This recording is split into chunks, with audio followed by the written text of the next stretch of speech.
안녕하세요. 안녕하세요. 임소연과 함께하는 나넛의 로마서로 살기 제6편 시간이 되었습니다. 반갑습니다. 네.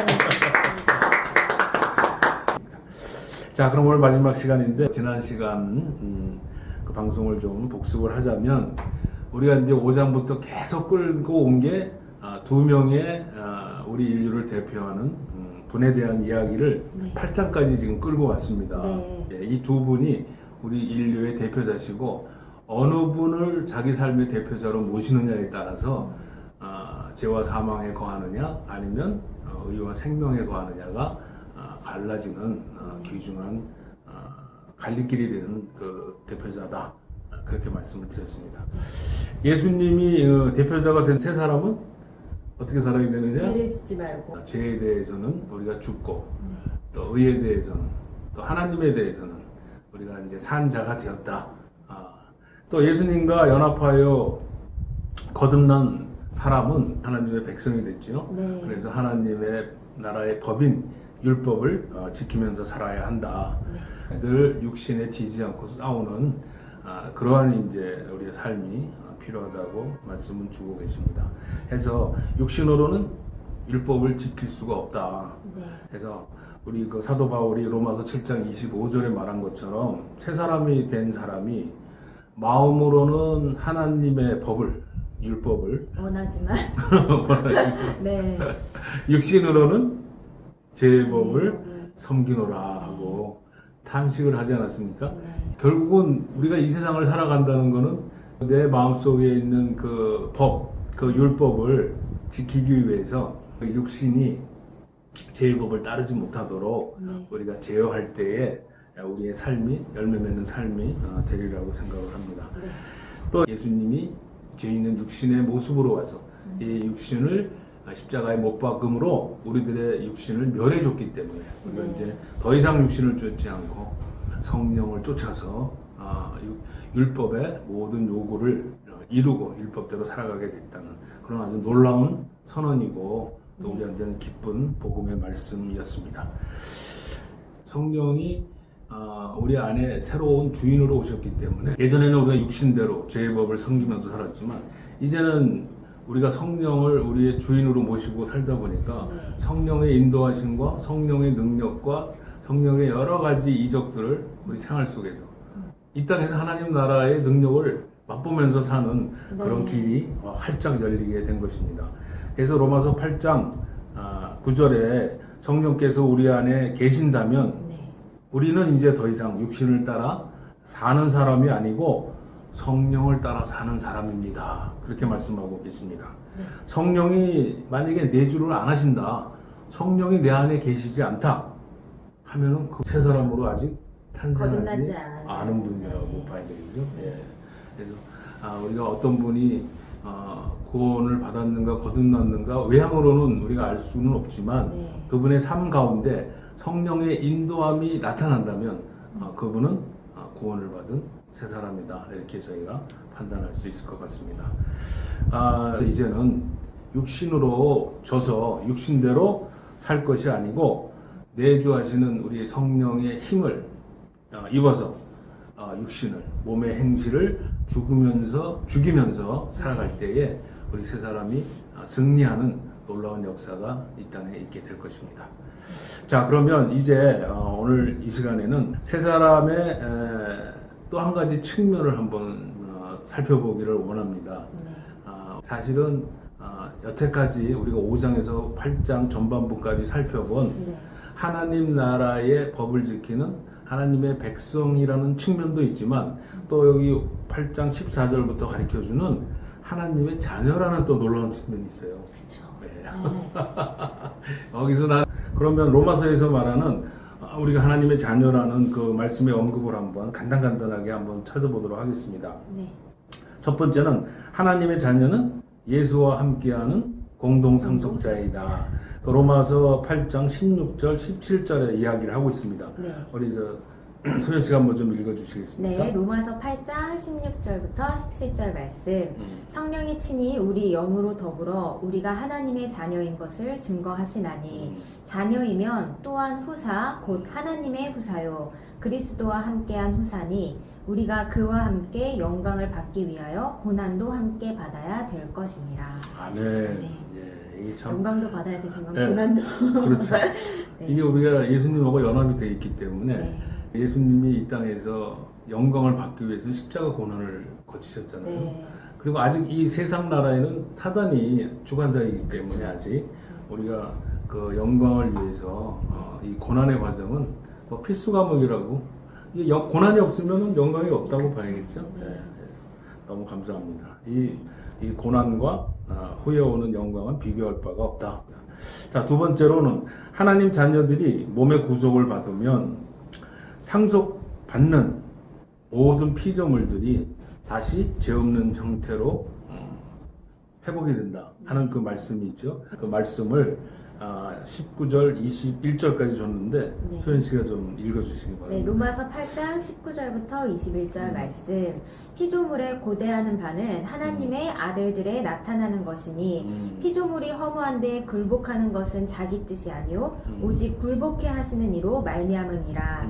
그 바라는 것은 피조물도 썩어짐에 종노릇한 데서 해방되어 하나님의 자녀들의 영광의 자유에 이르는 것이니라. 아멘. 하나님 자녀들의 네. 그 구속된 영광에 피조물들도 같이 자기들도 구속받아서 네. 그 영광을 회복하는 그것이 피조물들의 그 소망이라고 이야기를 합니다. 자, 또 세 번째로는 하나님의 자녀를 위해 성령이 말할 수 없는 탄식으로 우리를 위해 친히 간구하신다고 하셨습니다. 그 아들이기 때문에 우리가 받는 특권이죠. 성령은 우리는 기도할 수 없는 그것까지도 다 알고 하나님의 뜻을 알기 때문에 우리를 위해서 성령께서 간구하신다. 참 이 놀라운 은혜를 받은 하나님의 자녀의 특권이라고 볼 수가 있습니다. 또 네 번째로는 하나님 자녀를 또 네. 미리 정하시고 예정하시고 네. 부르시고 또 의롭다 하시고 그 다음에 글로리파이 영화롭게 하신다. 이게 하나님의 자녀에게 주신 하나님의 계획이세요. 이것도 창세전의 계획입니다. 또 하나님의 자녀는 마지막으로 그리스도의 사랑에서 끊을 수 없다. 예. 또 그리고 모든 일에 우리를 사랑하시는 이로 말미암아 우리가 넉넉히 이긴다 하는 귀한 약속의 말씀을 주셨습니다.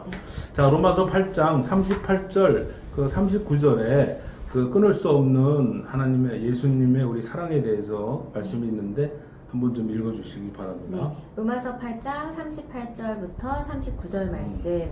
내가 확신하노니 사망이나 생명이나 천사들이나 권세자들이나 현재일이나 장래일이나 능력이나 높음이나 깊음이나 다른 아무 피조물이라도 우리를 우리 주 예수 그리스도 안에 있는 하나님의 사랑에서 끊을 수 없으리라. 네, 이런 모든 상황 속에서 이런 하나님의 사랑이 끊어지지 않는 것은 우리가 하나님의 자녀. 네, 자녀이기 네, 자녀이기 때문에 하나님이 절대 자녀에 대한 사랑을 놓지 않는다는 거. 네. 하나님의 책임을 끝까지 완수해 주신다는 이런 놀라운 자녀의 특권을 우리가 말씀으로 다시 한번 확인을 했습니다.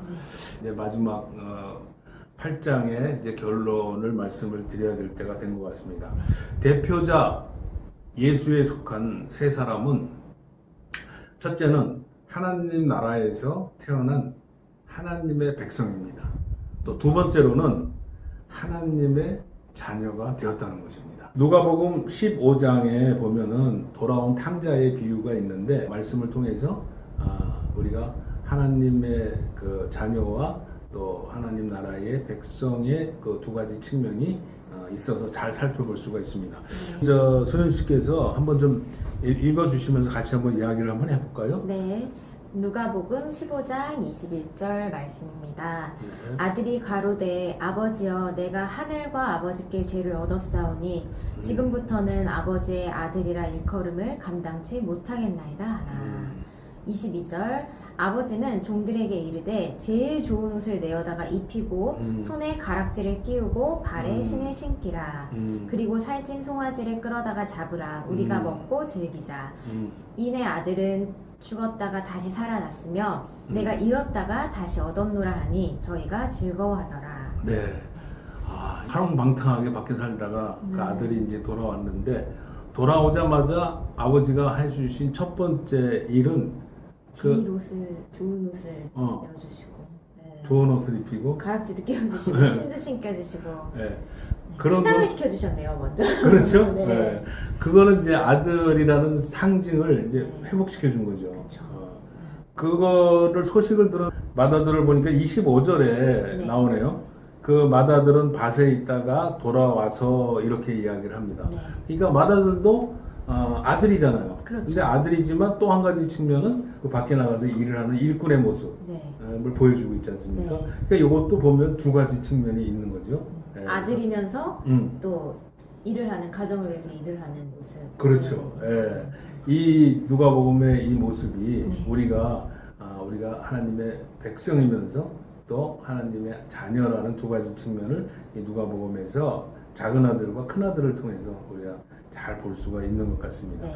또 29절에 보니까 한번 읽어주시겠어요? 네. 그 큰 아들이 어떻게 얘기하는지? 네, 29절 말씀. 아버지께 대답하여 가로되 내가 여러 해 아버지를 섬겨 명을 어김이 없거늘 내게는 염소 새끼라도 주어 나와 내 벗으로 즐기게 하신 일이 없더니. 네. 아버지를 섬겨서 아버지의 명을 어금이 없었다. 네. 이거는 아버지 집에서 일하는 일꾼의 모습을 보여주잖아요. 네. 그 근데 큰아들도 서운함이 있네요, 이 큰아들은. 그렇죠. 네. 자기는 그 일꾼으로서 열심히 일했는데 네. 동생은 그 집안의 재산 다 팔아먹고 이제 왔는데 그걸 이렇게 반겨주느냐. 자기의 그 일꾼으로서의 그 공로를 너무 인정을 안 해주신다. 네. 이제 그런 그 원망이 좀 있는 것 같죠. 그러니까 이 마다들은 네. 우리가 동전의 양면 중에서 하나님 나라의 백성인 일꾼의 모습으로서는 집에서 열심히 일을 했어요. 네. 아버지 명을 어김이 없었으니까. 네.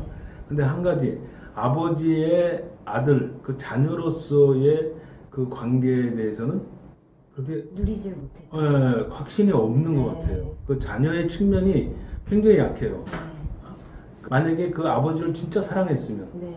아버지가 사랑했던 그 동생이 왔을 때 자기도 같이 기뻐요. 자기도 기뻐하죠. 내가 아버지의 사랑하는 자녀고 저는 아버지가 사랑하는 동생이니까 그 아버지를 사랑하는 만큼 그 동생을 사랑할 텐데 아버지와의 사랑의 관계가 이 자녀의 관계가 약하다 보니까 네. 동생도 그렇게 동생으로서 자녀로서의 모습으로 보지 못하고 네. 그 일꾼으로 저놈의 일꾼이 내 맞아요. 재산을 쭉 냈다 하는 네. 그런 판단을 하지 않았나 생각을 합니다. 이렇게 하나님도 만약에 저희가 네. 이런 하나님의 자녀로서의 특권을 못 누리고 있으면 굉장히 안타까워하실 것 같다는 생각이 들어요. 그렇죠. 네. 저희가 로마서 5장에서 8장까지 대표자 아담을 모시는 네. 자에서 이제 우리 대표자 예수 그리스도에 속한 자로 우리의 신분이 바뀌었는데 네. 그 바뀐 두 가지 측면이 하나님 나라의 백성이요 또 하나님의 자녀라는 그 말씀으로 이제 대장정의 네. 막을 내리게 되었습니다. 저희 나눠세 TV에서 더욱더 유익한 내용들, 또 좋은 내용들 함께 나누도록 저희도 열심히 노력하겠습니다. 예, 네. 감사합니다. 오늘 이렇게 로마서를 잘 맞추시게 한 하나님께 감사드리고 또 여러분들에게 감사드리고 임소연 씨한테도 더불어 또 감사를 드리겠습니다. 자, 우리 다음에 뵙도록 하겠습니다. 네. 감사합니다. 감사합니다.